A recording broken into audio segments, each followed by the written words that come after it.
And this is, in fact, our concluding session of the day, but I think you'll agree that we have an incredible array of speakers for you here. So the title of this is our Rental Roundtable, Striving for Higher Utilisation and Better Mobilisation. We're going to take a special look at the rental scene in the region, and we've got an absolutely top-level array of rental experts and veterans discussing how we can strive for higher utilisation in the market through the critical rental channel. In fact, you'll have observed that several times today we've dipped into the impact and opportunities relating to the rental channel. Now, I'm going to tackle them in a good deal more detail. So please, can I call to the stage Joe Keeley, Executive Manager, AWP Johnson Arabia.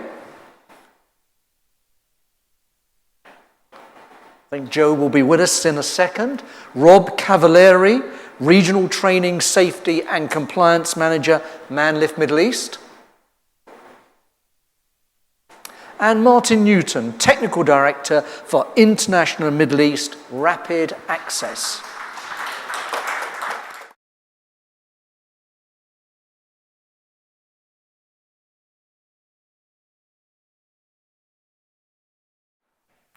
Wow, I think Paul's just summed up what I was going to say actually quite nicely.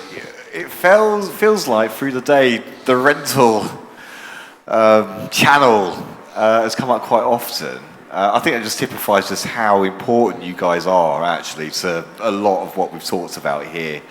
But again, just for one last time, if you don't mind, Rob, it's about the 5th time you've done this today, but if you don't mind, just introducing yourself. Sure. Maybe we should ask questions. Does anybody know? If you just introduce yourselves, your company, and we'll kick off the discussion from there. Yeah, Rob Cavalieri. I'm the Regional Training, Safety and Compliance Manager for Manlift Middle East.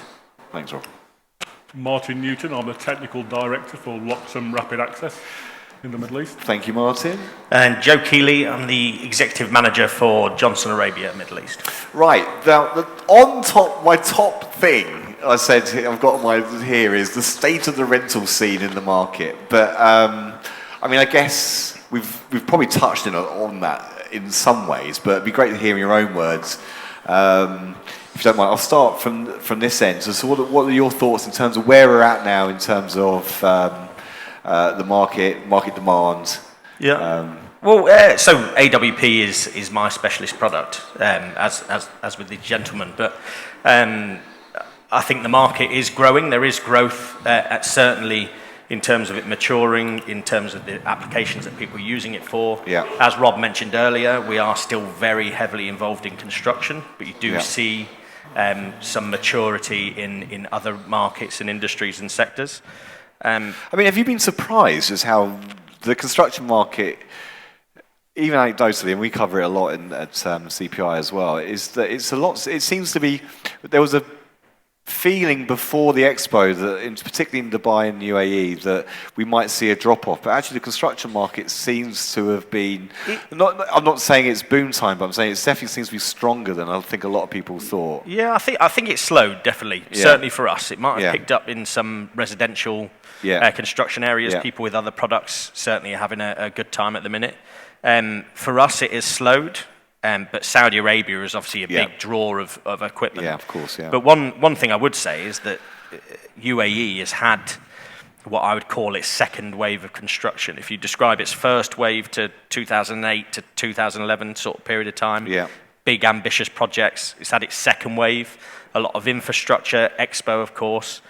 I think it's entering now its third wave, and you see that a lot with the legislation that the government's releasing, where they're attracting the smaller and medium enterprises. There's a lot of work in terms of logistics, distribution, smaller commercial areas, and I think it's that third wave of construction now, which fortunately is very good for us as AWP because we can work on the smaller projects, and there will be demand for that. Yeah. And different projects. Different size projects, different size machines. Martin, I don't know if that's you can agree with a lot of that. I totally agree. Obviously, being based throughout the GCC, we see a lot of fluctuations in the market, but it tends to be pretty cyclic, and where one's busy, the other one quietens down. So it's relatively easy for us to mobilise fleet across the GCC. which is very good. The market in the UAE is pretty good at the moment. Yeah. I totally agree. I think everybody expected a big dip, especially after Expo, but that's actually continued and is still building, certainly for us. Rob? Yeah, agree. I still think, in the UAE, it's the most advanced down the track as far as maturity of the market, and that means it's moving away from construction reliance more than the other GCC countries, in my view, at this point in time. So we had FM on earlier, FM, entertainment, oil and gas, all the other, what we call outreach requirers of access are a bigger part of the graph now than they were before in construction. So we're supplying more, and we need to supply more to alternatives in the UAE other than construction. And does that mean you basically you're bringing in you're adding to your inventory? You're not sort of necessarily getting rid of all the equipment. You're adding to your inventories. How does that work for you guys? How do you adapt when the market shifts?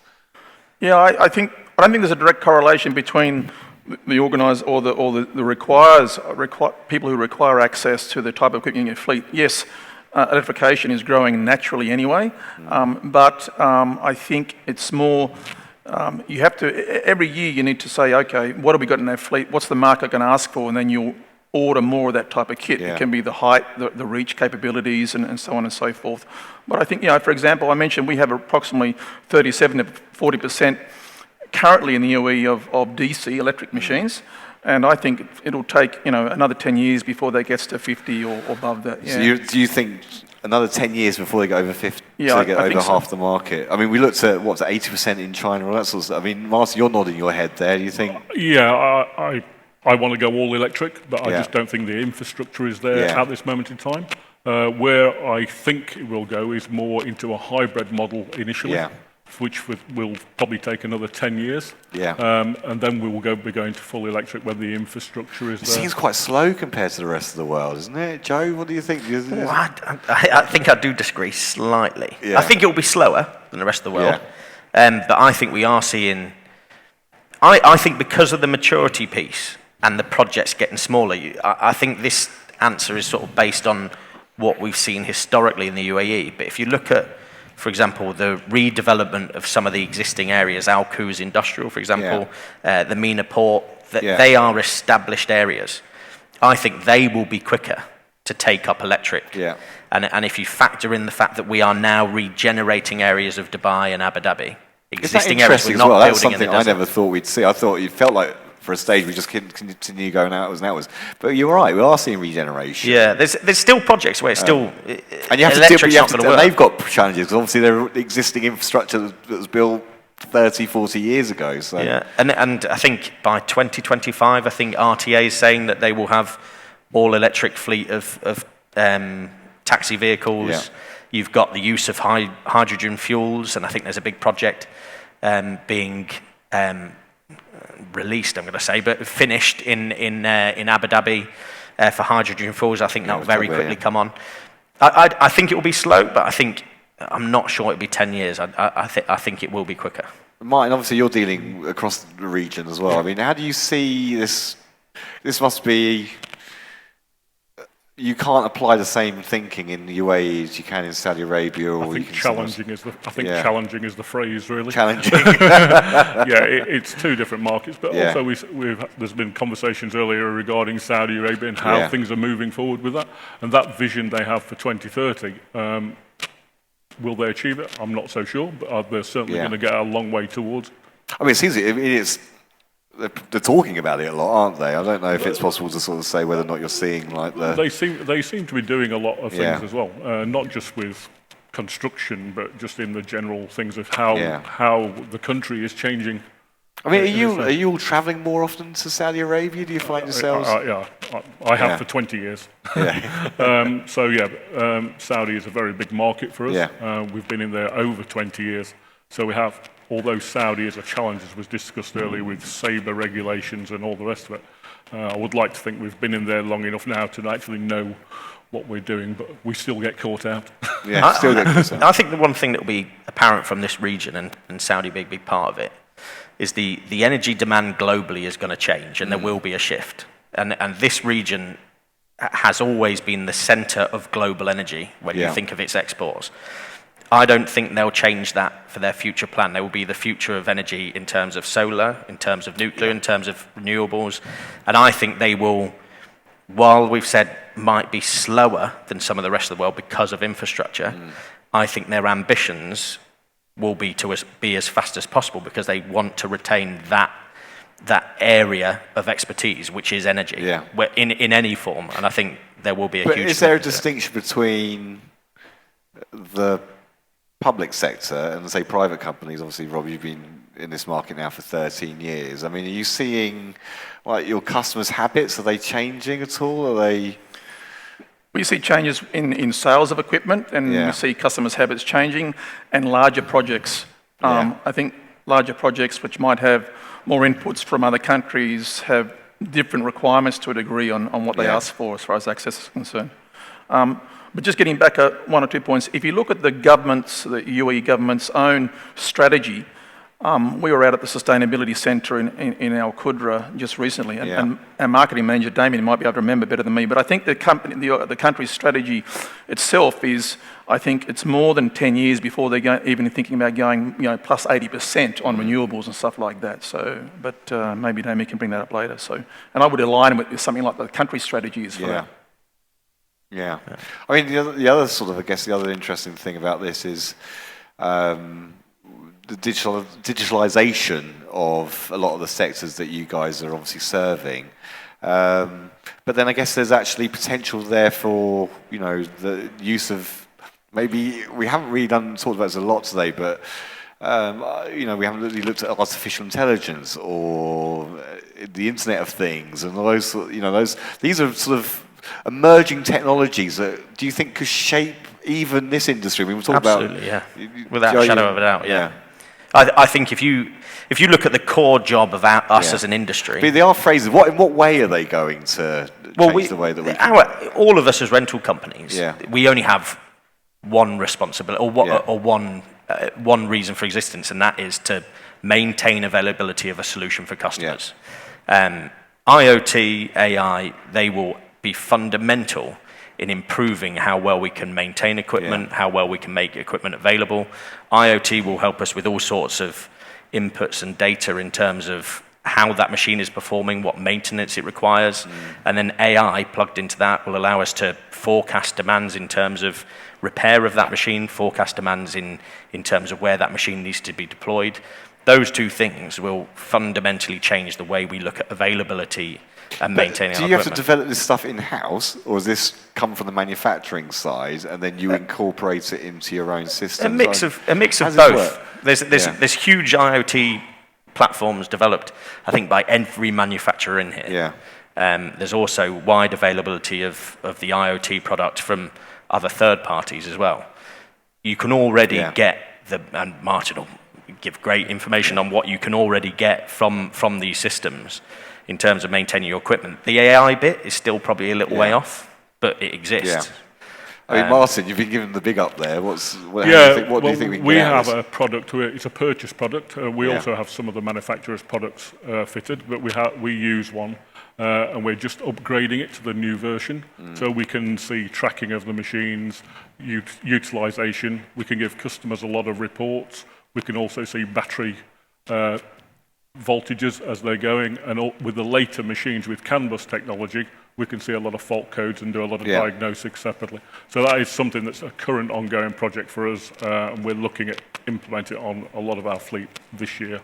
Because ultimately, I guess you mentioned utilisation there, but obviously, I mean, I think sometimes it's lost in sort of translation a bit, is that the way that this is working, you're renting out, you still own this equipment, so you want to make sure this equipment is being used in the best way possible. So absolutely, getting data from the equipment actually out in the field is useful, obviously, for the guys using the equipment, but also really useful for you to make sure that it's being used properly. And you can come back, I assume, you can go back and then channel back feedback into them and get them to use it better. I think it's very useful from both sides. One, from the customer side, we have a couple of large customers who have these devices fitted, and they look at utilisation reports, and they can actually save money by saying, actually, we don't need that many machines. By moving machines, we can do that.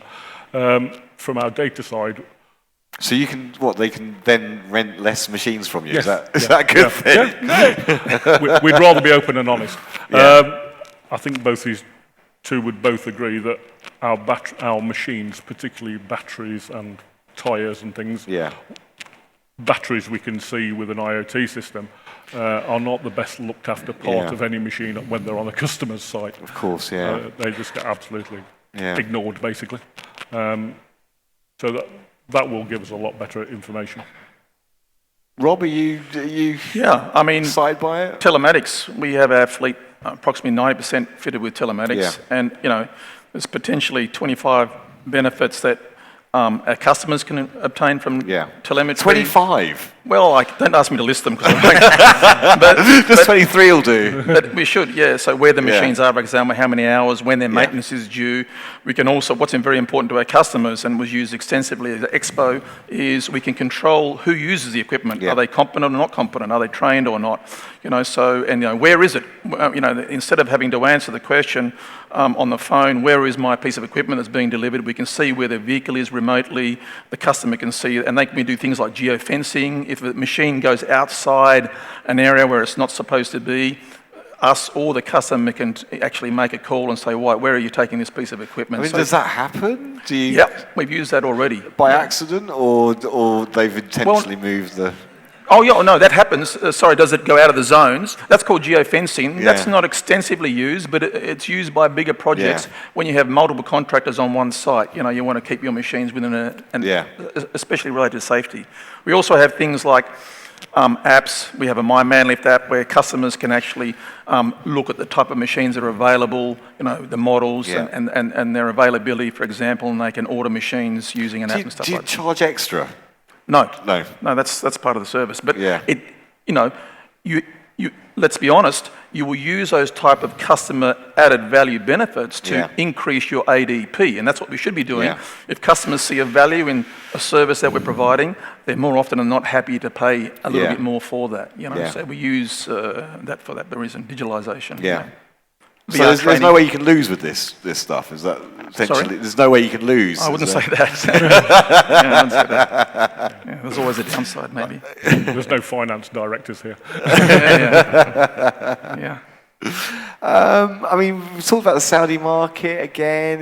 Is this? I mean, what opportunities lie there for rental companies? Is there?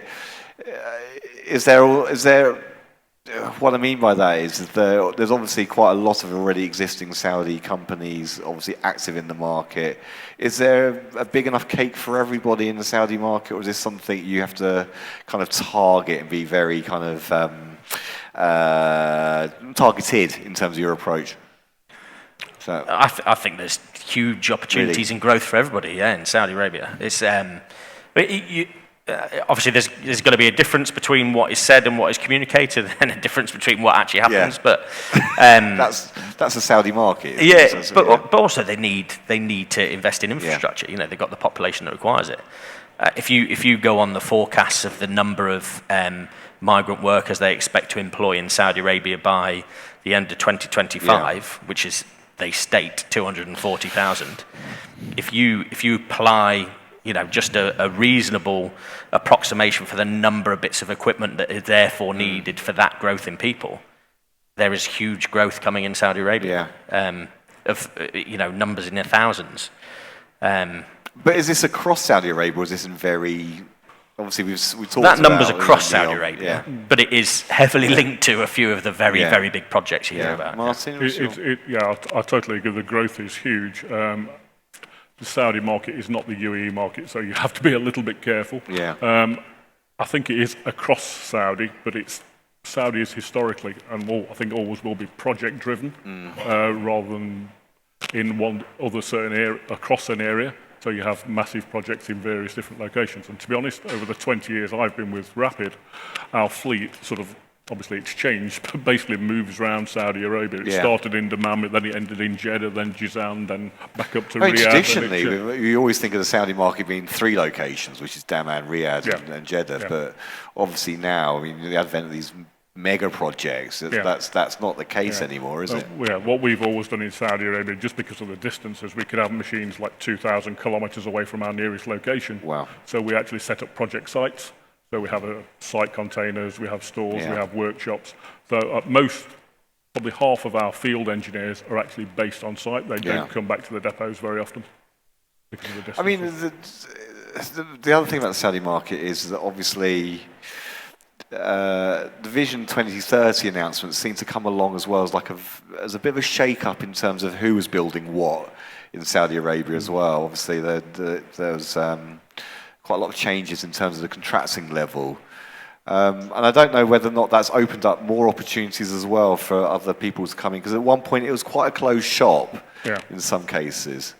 Is that the case? Not 100% sure, to be honest. Right. There is quite a lot of competition over there now from our side. But I would say no, the market is plenty big enough for more people. It is just a challenging market, and I don't see that changing anytime soon, to be perfectly honest. One of the things we've talked about it again over and over again today, but it's the year of sustainability. I feel like I should have that sort of recorded so I can just press the button. Year of sustainability. But I mean, from a rental point of view, what opportunities are out there for you guys in terms of the concept of year of sustainability? What can you do as a group? Because obviously you do have a large influence over a group of people. What impact can you make? For me and our organisation, it's. Have you spoken about this internally? When it was announced, did you internally talk about yours?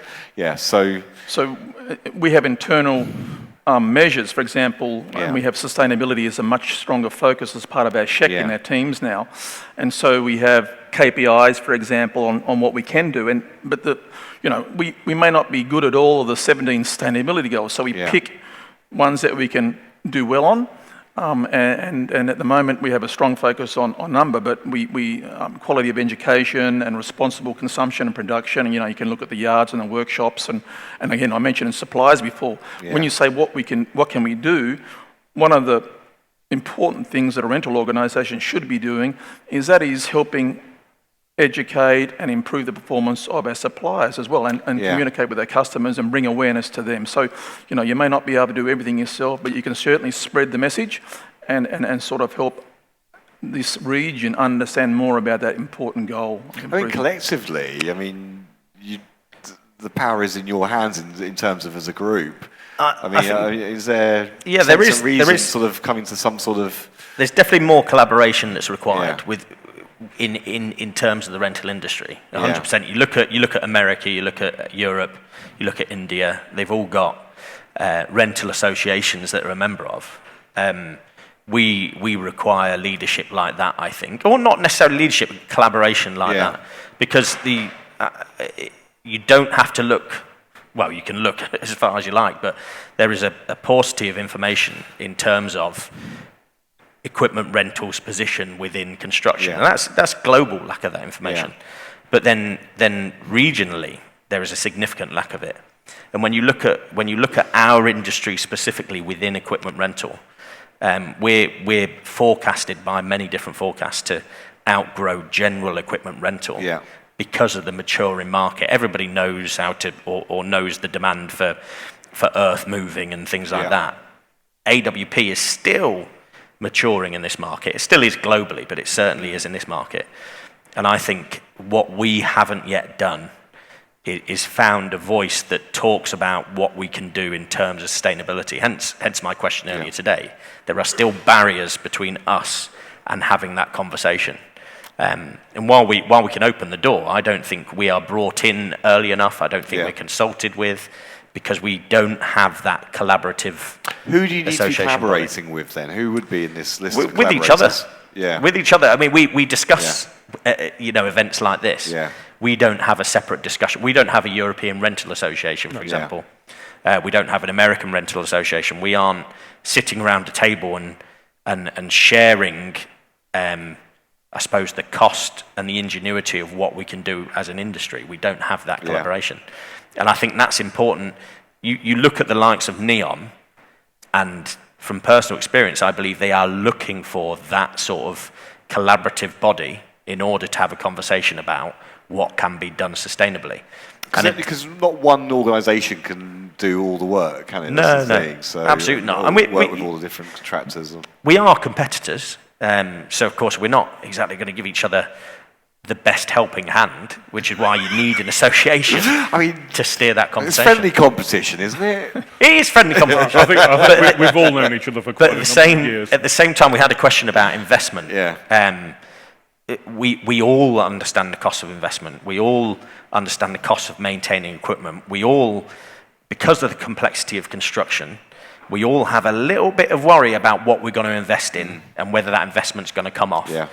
Until we have a bit more confidence that the conversation is going to be had with us, that we're going to be able to control and manage that conversation with contractors, until we get to that position, we aren't going to be able to help further the investment in sustainable solutions. And I think, again, going back to NEOM, the likes of NEOM, they want somebody to have that conversation with. They aren't really going to have that conversation just with a rental provider. And a rental provider is not going to be as innovative in their answer because they are ultimately in charge of their underlying business and investment. We need a more open collaboration with all of us and manufacturers in order to have that sort of conversation and say, this is what's possible, this is what we would do with confidence. And quite rightly, United Golf raised the idea that, well, if I invest in this now, what happens 5 years down the road? Well, that collaborative voice can help shape that, and at the minute we don't shape that. You can put mechanisms in place. You can actually have a way of kind of redisposing of equipment and things like that into different channels. You open up opportunities for each other. We can use neutral bodies like IPAP again as well, of course. We do meet and collaborate with a neutral organisation like that, and more I think sustainability is going to be on their agenda as well. So. Sustainability is a really good one in terms of actually getting industry buy-in. And then drawing other people into that conversation. Yeah. But it's interesting because obviously you look at the construction contractors, they have a similar problem. There's not really, again, it's sort of, but hopefully that will change. I think technology opens a few doors in that area, but I do also think that we've gone through this sort of boom-bust sort of cycle, and I think that actually possibly now would be a good time for greater collaboration in the market. I don't know do you feel like you can collaborate more often? Yeah, as Rob says, we do through IPAF, for example. Yeah, but definitely. I think certainly with the Rental Plus, it might become easier and bring more sustainability into there. And it's better for the end user or the buyer, the user, the renter or whatever, to actually sort of be able to sort of see that you start seeing benchmarks, start seeing how much should I be paying, all those sorts of things. How much, what should I be expecting from my machines? How long they should be lasting for? We'll leave that conversation there. I don't know if we have any discussions or questions for the panel from our audience. No. I know it's like this time of day. Everybody gets it. Oh, we've got two there, gentleman here, and Tim over there. So if we start from the left, my left, if we do have some microphones.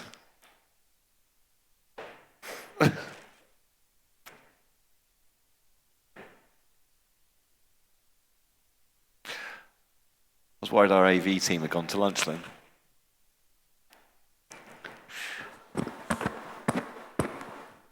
Thank you. Just this gentleman here in the blue shirt, please, and then we'll work our way across.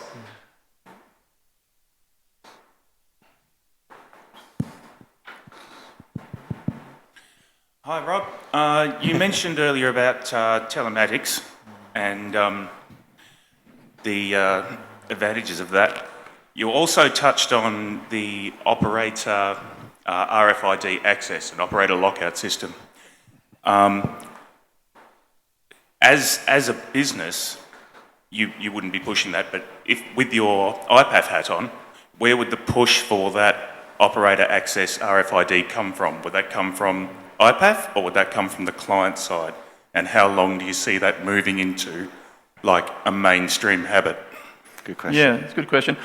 I think it comes from three sides. So IPAF, the customer, client side, and our own commercial team. So push and pull, and I think, I don't want to use one example, but the Expo was a fantastic example where we were responsible for helping explain the benefits of telematics and the value it brings to the customer, as well as we already understand, because that's why we're investing in the product, the advantage it brings the rental organisation as well. And so I think it has to be this push-pull, and I think telemetry and controlling who's using the MUPs is already, I don't think it's new. I think even before Expo, we had 3 or 4 sites which wanted a solution. They said, the wrong people are using this equipment and they want to put padlocks and lower controls. We knew that was a safety issue, and we had about 60% installed on our telemetry then. And so we said, here's a fantastic solution. Use RFID or the keypad at that time. You have options of using a keypad with telematics or RFID, and there's other ways as well. So I think it's already here. I'm not sure if that's answered your question, John. And I think, for example, our organisation, we have a 100% install remit to all our countries. 16 countries, we must install telemetry on all our equipment, whether it's old, new or whatever. And so we have KPIs for that because we're very aware of the benefits. And the commercial team, we help train them on conversations they can have with customers to take the conversation away from price and to push it more on the value that they get from using Manlift, or whoever's pushing having the discussion. Because once you take the customer away from the price conversation, how easy you can is that, sell though? that. How easy is it to get that? It's not easy, change of mindset. We need to practice it and we need to do better at it, because otherwise, that's why we're here. And you've got to get ADP up, so you have to understand what are the skills needed by commercial teams to take the conversation away from how cheap are you or how expensive are you. Yeah, I mean, nobody benefits in the end of that kind of thing. I don't know if you guys have got a comment on that. Totally agree. Next question, please. Hi guys, it's not really a question, but just wanted to reiterate the fact that yes, there is a need for collaboration. I think rental companies are drivers, the real drivers of the market. And it's extremely important that, when we talk about sustainability, we forget sustainability of rental companies and the rental rates. This is one of the things that is, it's critical that it goes up. It's for the general health of the entire industry. So it's very important that we have one voice and we kind of collaborate on that. So terms of an association is highly welcome. So just wanted to reiterate that fact. So one voice for the industry. I mean, I guess that's just echoing what you guys said. Yeah, of course. Yeah, definitely. Yeah. Tim. So I get a chance to put some questions now instead of having to answer them. That's a nice job. Please do. You were talking about telematics and we were talking about new battery technology before. And I'd just like to get your thoughts on something which people are talking about in Europe a lot these days. I wonder if it's the same here, that with some of the new battery technology, lithium-ion, telematics is also recording the condition of the battery, is recording whether it's being maintained correctly, and this has implications relating to the warranty as well. Is this an issue you're facing? Who's that question to? All of you. I mean, Okay. Well, currently we don't have any lithium machines in our fleet. It's something we're looking at currently, and we're maybe going towards next year. We will certainly have that technology on there to monitor the batteries. I'm not 100% convinced the world is going to go 100% lithium. I think there's probably other technologies that will come around. I think the lithium technology on cars currently is very good, mainly because of the cooling, but on the AWPs, I'm not 100% convinced that it's the right solution at this moment in time. So I think it's a work in progress, to be perfectly honest. For us, we're already using telematics to help us. It doesn't matter what battery technology we're using, whether it's wet lead-acid batteries or AGM or lithium. We will use telemetry to let us see if the machines are being charged for a period of time or not. And even more recently, the level of charge that we can see in the battery, and we can be proactive and call a customer and say, look, you need to put your machine on charge. So breakdowns are obviously one of the biggest enemies of a rental organisation, and being able to proactively support our customers whose operators might have forgotten to put the machine on charge, or for that matter, put diesel in the diesel tank. We can now be proactive about doing that. So telematics, just on that one alone, is helping us How digitalised is that? Is that a phone call or is that a text message? What's the you can SMS? do it manually by calling the customer with the rental desk team, for example, or we can give our customers access and they can actually manage their own machines that they've got on rent, either by My Manlift, which I mentioned before, or the telematics, which is related to that, and they can see themselves and manage their own site. Yeah. Tim, you got? No, thank you. I mean, the interesting thing about this is that you are still talking about a B2B business. So, I mean, I guess as much as we can talk about the benefits and the potential of digitalisation, it's still a B2B business at its heart, isn't it, in terms of that customer interaction, that ability to, that need to pick up the phone. Is this, something will we continue to see this?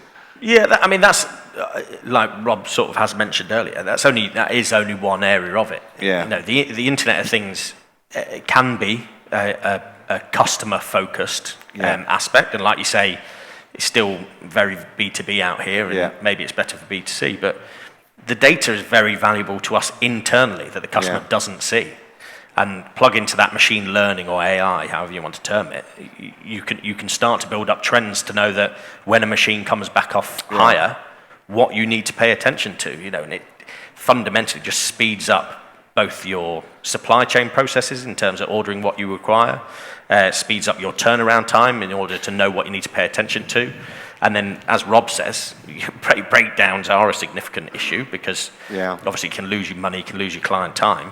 Knowing that might happen or is likely to happen within a period of time is use of internal data that helps maintain your relationship with the customer, maintain your equipment uptime. You know, I mean, there's other aspects, isn't there, in terms of like this technology, if you go far enough ahead, like in terms of algorithm, trying to almost preempt telling a client that they're probably needing this piece of equipment before they actually even have that equipment ordered or whatever, ready to go. So there's tons of potential there. Any more questions? Wow. Any more comments? No. Lunch? Is lunch being served? But no, thank you, gentlemen. Thank you very much. Please, a round of applause for our panel. So much. Thank you. Thank you. Thank you very much. Thank you. Thank you, guys. Cheers. Thank you very much. Thank you very much. Thank you. Cheers, mate. Photograph time. Cheers, Rob. Cheers, buddy. Thanks. Cheers, Joe. Thank you. Yes.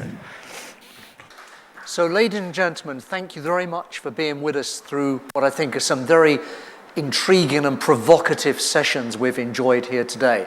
Warm thanks to two people in particular, without whose help today simply wouldn't have been possible. Firstly, Stephen White, Head of Content, Construction Machinery Middle East. Thank you. And secondly, Minara Salaki, our events coordinator. Minara, well done. Thank you very much indeed. Thank you. So one last thought to leave you with, ladies and gentlemen. Do apply for the Construction Machinery Awards. Nominations go live next week. Please, you'll regret not applying for that. It's going to be a fantastic and sumptuous gala awards evening. I really want to see the lucky winners there. Thank you for your time today. Bye-bye for now. Thank you. Thank you.